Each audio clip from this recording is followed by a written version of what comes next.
news is brought to you by the National Bank of the Virgin Islands, Cyril B. Ramney Tertola Pier Park, HOV Medical, and Digicel. Sign up for Digicel Plus Home Light Bundles, faster internet, movies, and sports.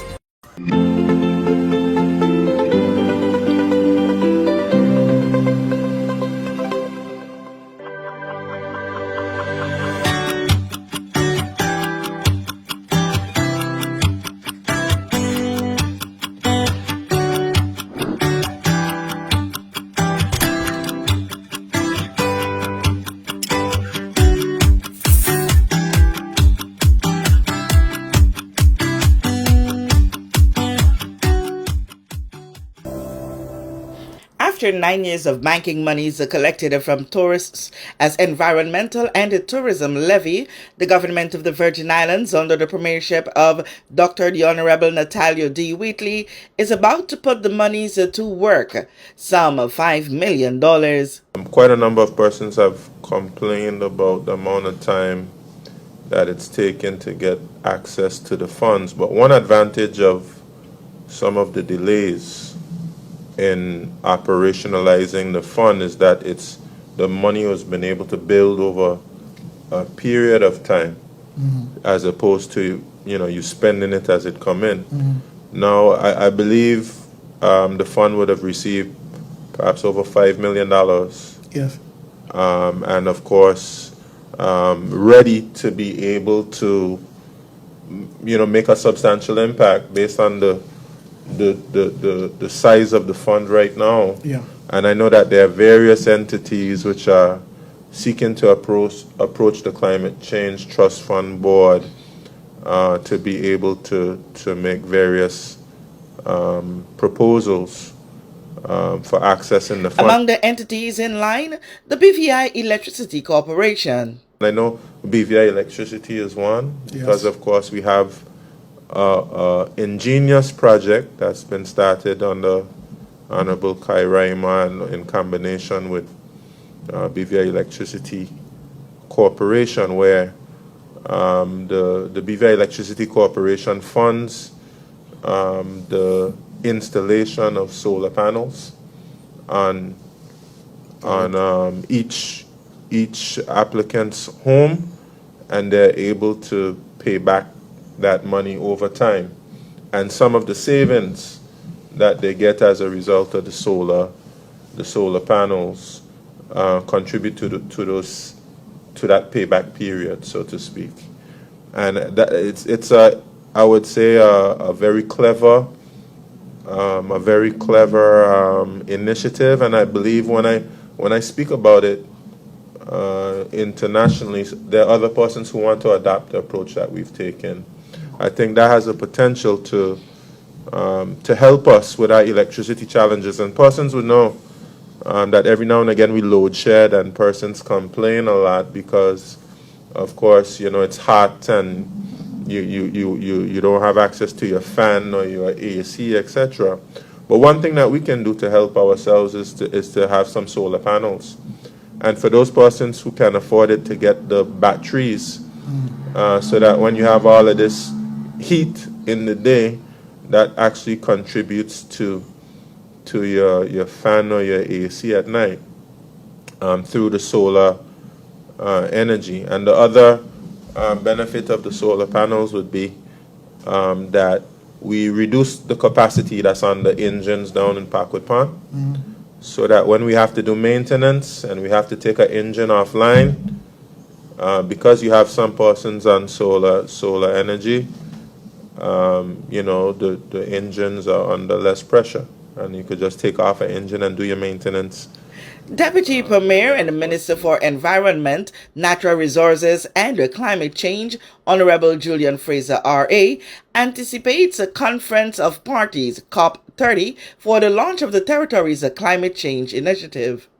Now, when you talk about the trust fund, I want to make sure that now that the trust fund is with all ministry, or all ministries under a different minister, it's not the Premier now.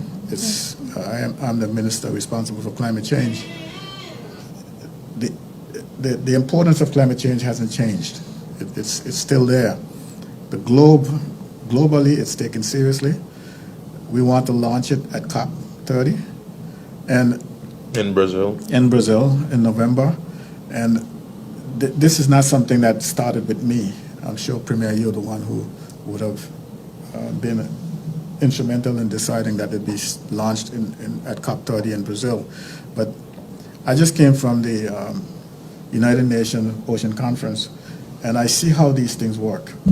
We are going to have to launch it in basically in a sidebar situation, and we're going to have funding to do this. It's not going to be a tremendous amount of fun because we're going to partner with other countries in helping us, just as we did when the fund started.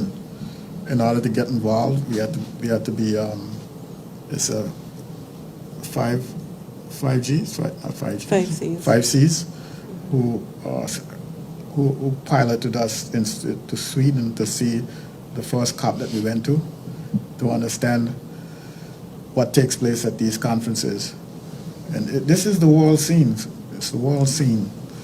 And the Ministry of Finance needs to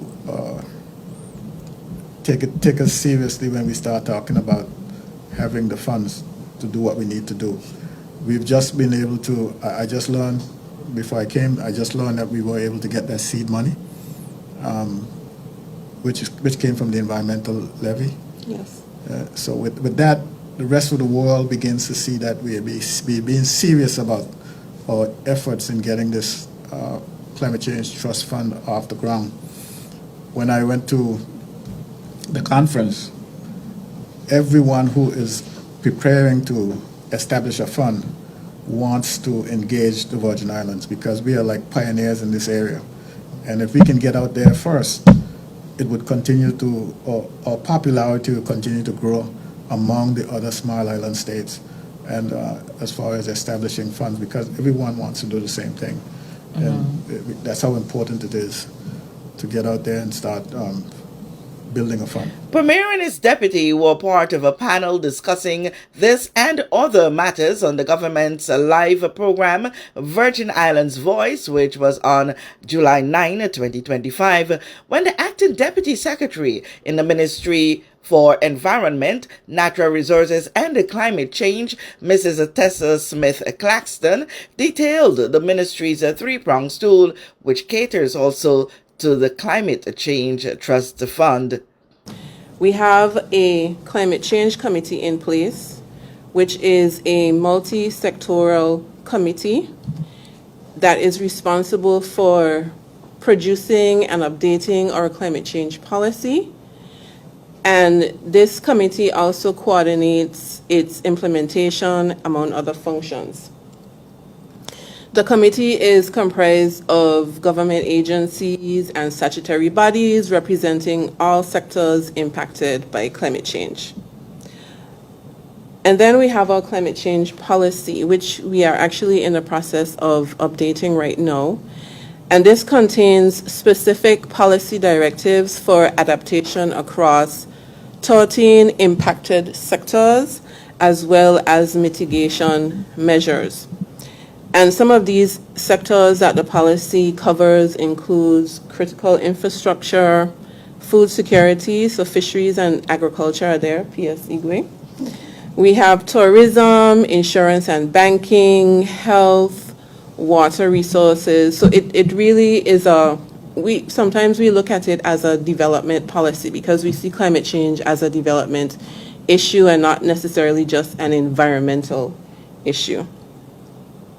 And then our third prong on our three-pronged stool is the Climate Change Trust Fund. And the Climate Change Trust Fund is a facility that we have set up as a way of financing our territory's adaptation to climate change. And right now we are very focused, super focused on operationalizing the fund, including setting up the secretariat, which includes hiring a CEO and other members of staff, and some of the environmental levy in terms of where the funds come from for the Climate Change Trust Fund. Some of the environmental levy collected at the ports goes towards the fund, and the fund also has the capacity to receive external funding.